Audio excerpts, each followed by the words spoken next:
On that dark and stormy night, when I arrived in a remote town in the United States, my destiny changed forever.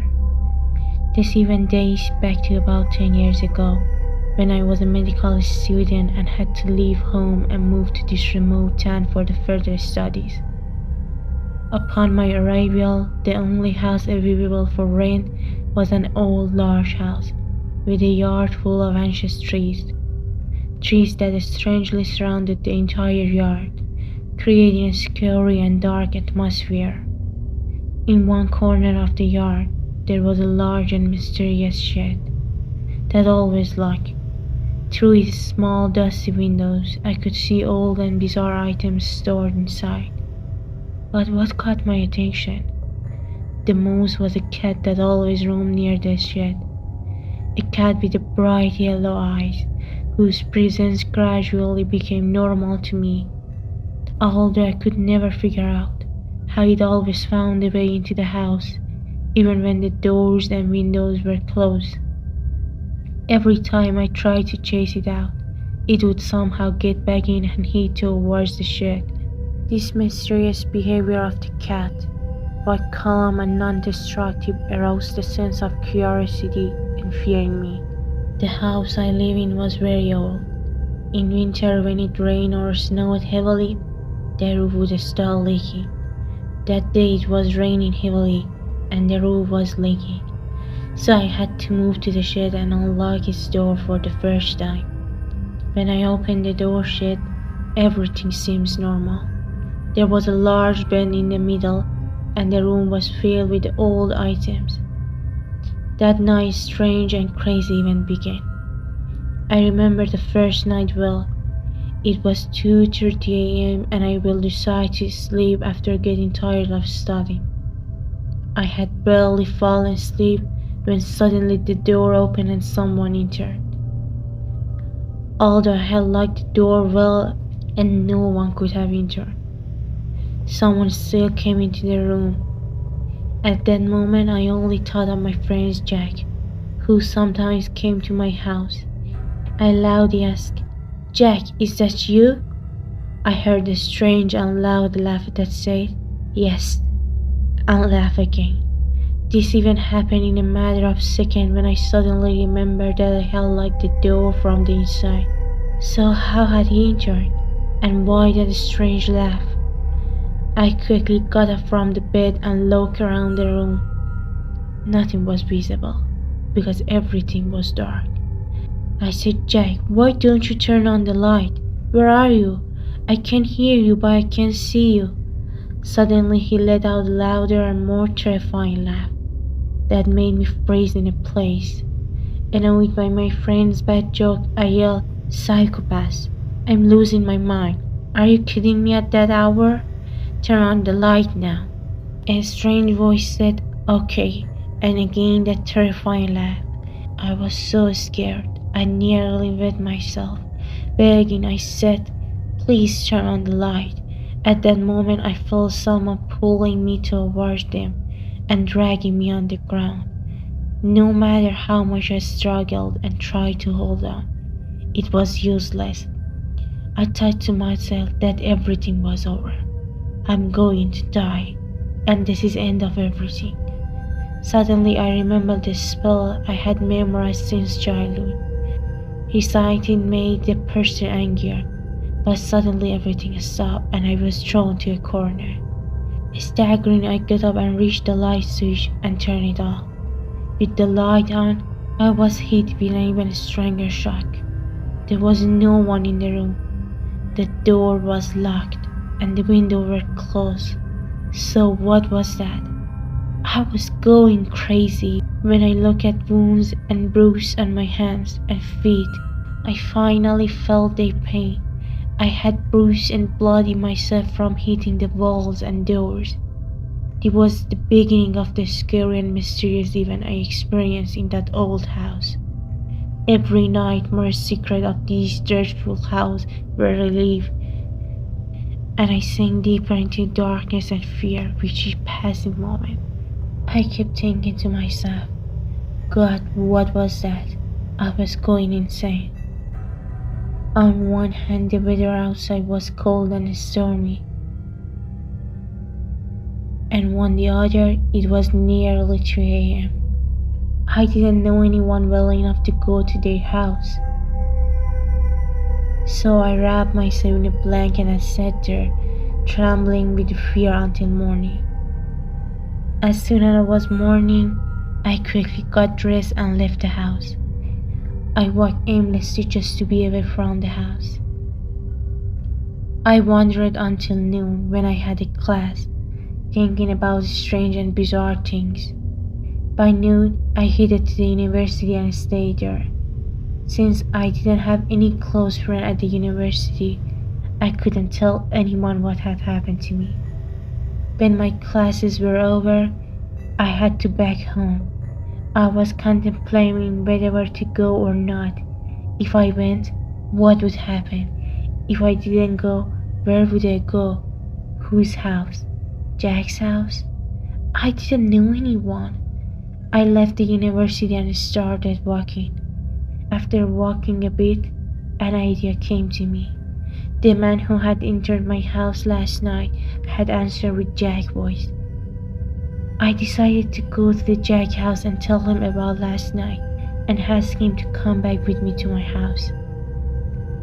I went to Jack's house, but they told me he wasn't home and wouldn't be back until late at night.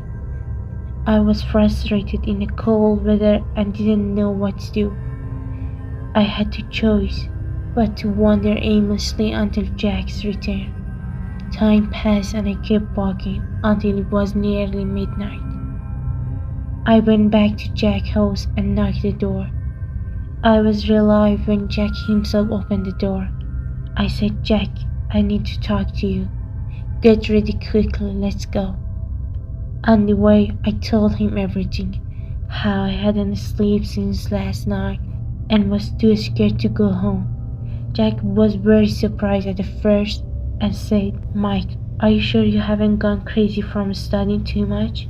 You hardly ever go out and have no friends. You're depressed." But when I showed him the wounds on my body, he believed my story.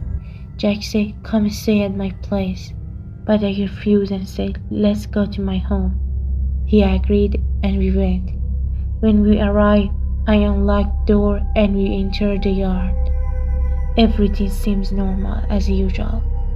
I went to the room, turned on the light and carefully looked around. Nothing unusual. I felt relieved and took a deep breath. Jack and I sat on the bed and started talking. Jack said, "Mike, I wanted to tell you before that. This house and its atmosphere are very creepy. There's something odd about this place." I said no, everything was normal for me until last night. The price of this house was reasonable, but I hadn't realized that nothing had happened before because I hadn't stayed in that room. As soon as I entered the room, strange things started happening. While we are talking, something hit the window. We feel silent and wait for the next night. No other sound came, so we thought it was the wind and hail hitting the window. After 2 or 3 minutes, another sound came, hitting the window 5 or 6 times. Jack wanted to get up and draw the curtain, but as soon as he reached the curtain, everything went dark. As soon as Jack touched the curtain, someone pushed him hard and he was thrown towards the wall. Terror filled me. I said, "What was that?" I shouted, "Jack, what happened? Are you okay?" I got up and went towards him when suddenly the light came back on. I rushed to Jack. He wasn't moving. I slapped his face a few times and called his name loudly. Then I poured some water on his face and he regained his consciousness. He looked at me in surprise for a few minutes and then started crying and screaming in fear. I sat beside him, put my hand on his shoulder and said, "It's okay, please calm down." It took a few minutes for him to calm down. I went to the window and drew the curtain aside. I saw the window was closed. I was very scared. Jack said, "Let's go, get up, let's go." I said, "Where? It's late and the weather is stormy. We can't go anywhere." He said, "If you give me a word of money, I wouldn't stand here for another minute. You come with me to my house." Following Jack's suggestion, we left the house and went to his place. We left the house and headed to Jack's place. On the way, Jack said, "Your house is haunted. You've been lucky nothing has happened to you so far." I replied, "I have been living alone for months, and these things have only started happening in the past 2 nights." Jack got angry and said, "You won't believe it until something bad happens to you." So we went to his house. When we arrived, I was so excited that I fell asleep. When I woke up, it was around 3 or 4 in the afternoon. I decided to call my uncle and tell him what had happened, hoping for some help.